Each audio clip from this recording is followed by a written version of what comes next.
কংক্ৰিটৰ ওখ ওখ মহলাসমূহৰ দৰজা খিৰিকীবোৰ সেই বদনাম গলিটোৰ ফালে খোল খাইছিল, য'ত সন্ধিয়া হ'লেই ৰঙিল ৰঙিল সপোনবোৰ যৌৱনৰে ভৰা হৈ পৰিছিল। প্ৰতিখন খিৰিকীৰ পৰা এটা উদাসীন মন, ৰঙিল ওঠত কিছু অশ্লীল শব্দ আৰু যৌৱন ভৰা দুচকুৱে গ্ৰাহকক নিমন্ত্ৰণ জনোৱাত ব্যস্ত হৈ পৰিছিল। এই ডৰ্জন মুখমণ্ডলৰ ভিতৰত এখন মুখ তাইৰো আছিল। কিয় জানো আজিও তাইৰ মুখমণ্ডলত কোমলতা ভৰি আছিল।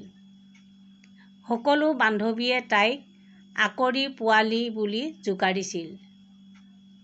তাই প্ৰকৃততে আছিলো তেনেকুৱাই।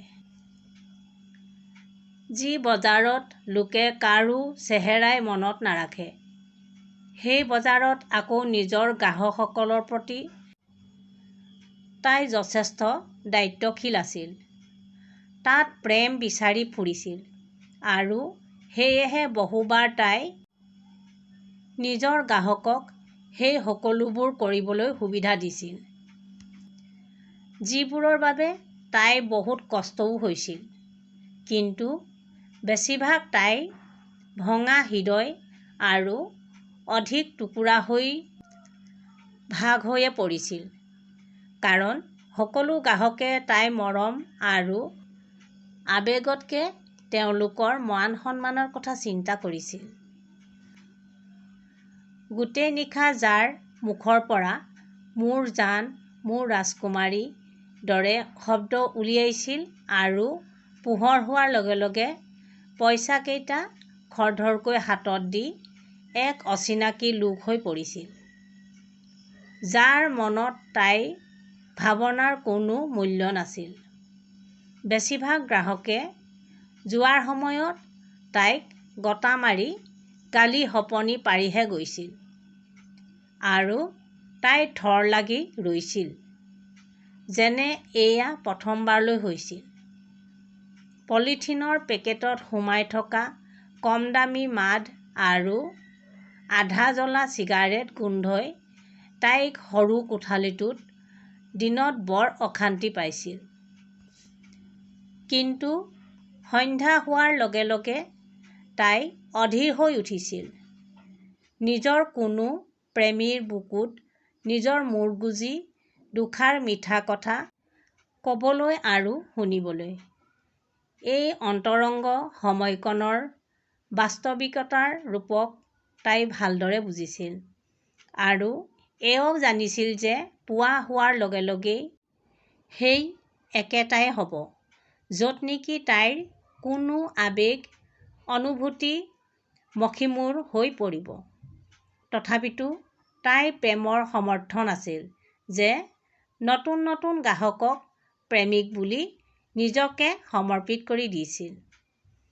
এদিন আবেলি যেতিয়া তাই লিপষ্টিকৰ কাজলেৰে নিজৰে ৰূপসজ্জা কৰাত ব্যস্ত আছিল, সেই সময়তে তাইৰ দৃষ্টি নীলা জিন্স আৰু বগা টি-চাৰ্ট পিন্ধা ল'ৰাটোৰ ওপৰত গৈ পৰিল, যি তাইতকৈ প্ৰায় 5 বছৰ সৰু আছিল। চকুৱে চকুৱে পৰিল। ল'ৰাটো অলপ ৰৈ গ'ল। তাইও বেলেগ গ্ৰাহক বিচাৰিব ধৰিলে।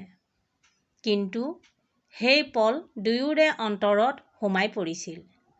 আগলৈ কিছুদিন এনেদৰে দেখাদেখি হ'ল। তাই পুনৰ প্ৰেমত পৰিল। এদিন তাই হাত-বাউল দি ল'ৰাটোক ওচৰলৈ মাতিলে। দুৱাৰত মাত দিয়াত তাই দুৱাৰ খোলাত তাইৰ সন্মুখত সেই ল'ৰাটোৱেই আছিল। অলপ ভয় খাই আছিল। তাই ল'ৰাটোক হাতত ধৰিলে আৰু নিজৰ বিচনালৈ লৈ গ'ল। ল'ৰাটো মনে মনে বহি ৰ'ল। ল'ৰাটোৰ কোমলতাৰে তাইৰ মনটো মোহিত কৰিছিল। কি খাবা? তাই বৰ আকুলতাৰে সুধিলে। কিন্তু মোৰ ওচৰত বেছি পইচা নাই, ল'ৰাটোৱে লাহে কৰি ক'লে। কোনো কথা নাই, আজি মোৰো খাবলৈ মন গৈছে। এনে কৈয়ে তাই কম দামী মদ আলমাৰীৰ পৰা উলিয়াই গিলাচত বাকিলে। গোটেই নিশা কথা চলি থাকিল আৰু লগতে মদ সেৱন কৰা কাৰ্য। 3 বজাত ল'ৰাটো শুই পৰিল। তাই বহুত দেৰিলৈকে শুই থকা ল'ৰাটোকে চাই ৰ'ল। কিছু সময়ৰ পাছতে তাই ল'ৰাটোক জোকাৰি জোকাৰি জগালে।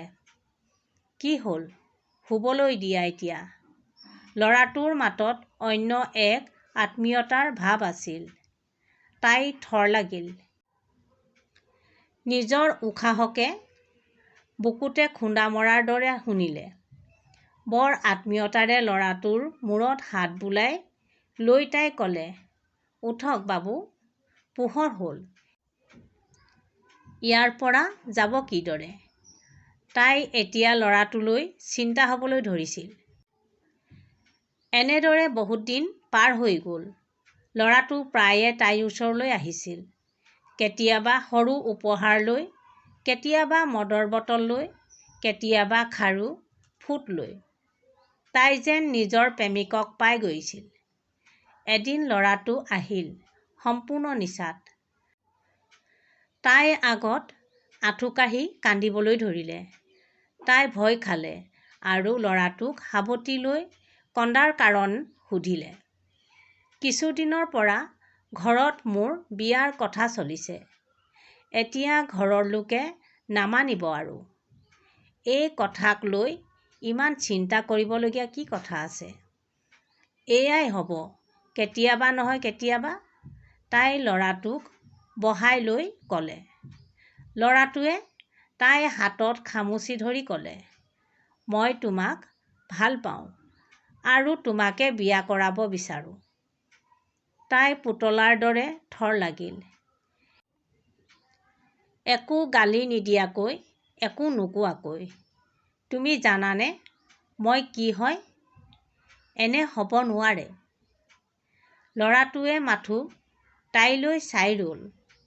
তাই ল'ৰাটোৰ হাতত ধৰিলে আৰু কোঠাৰ বাহিৰলৈ উলিয়াই ক'লে, গ্ৰাহক হয়, অধিকাৰ সাব্যস্ত নকৰিবা। আৰু যিয়ে কেতিয়াও তাইৰ লগত বেয়া ব্যৱহাৰ কৰা গ্ৰাহকক গালি দিয়া নাছিল।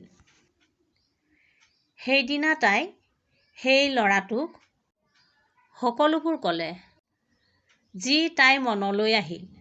ল'ৰাটোৱে মনে মনে সকলোবোৰ শুনি থাকিল আৰু একো নোকোৱাকৈ নিজৰ খোজ চিৰিৰ ফালে আগবঢ়াই মুখৰ ভিতৰতে ভুৰভুৰালে। কাজল ভৰা দুচকু প্ৰথমৰ পৰাই সেমেকি আছিল, কিন্তু সেয়াও বদনামী ৰঙিল মাটিৰ তলত পোত খাইছিল। ল'ৰাটোৰ ওঠ কঁপিছিল। তাই চিঞৰি ক'ব বিচাৰিছিল, ৰৈ যোৱা, ময়ো তোমাক ভাল পাওঁ। কিন্তু তাইৰ প্ৰেম জহৰ আছিল আৰু তাই বিচৰা নাছিল এই জহৰে তাইৰ প্ৰেমিককো স্পৰ্শ কৰক।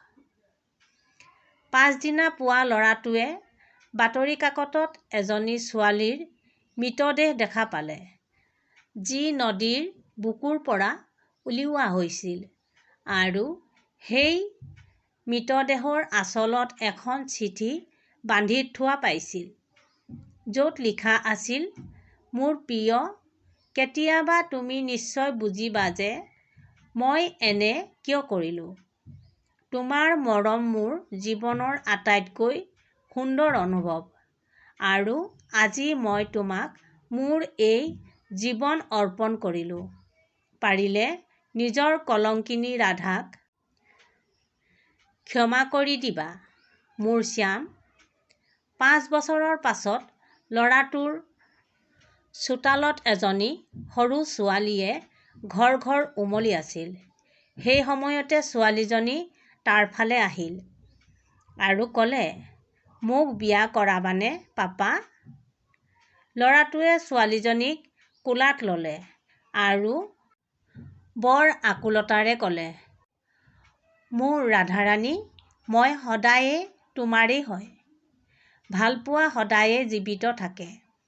কেতিয়াবা প্ৰেমিকাৰ ৰূপত নতুবা কেতিয়াবা নিজৰ কইনাৰ ৰূপেৰে।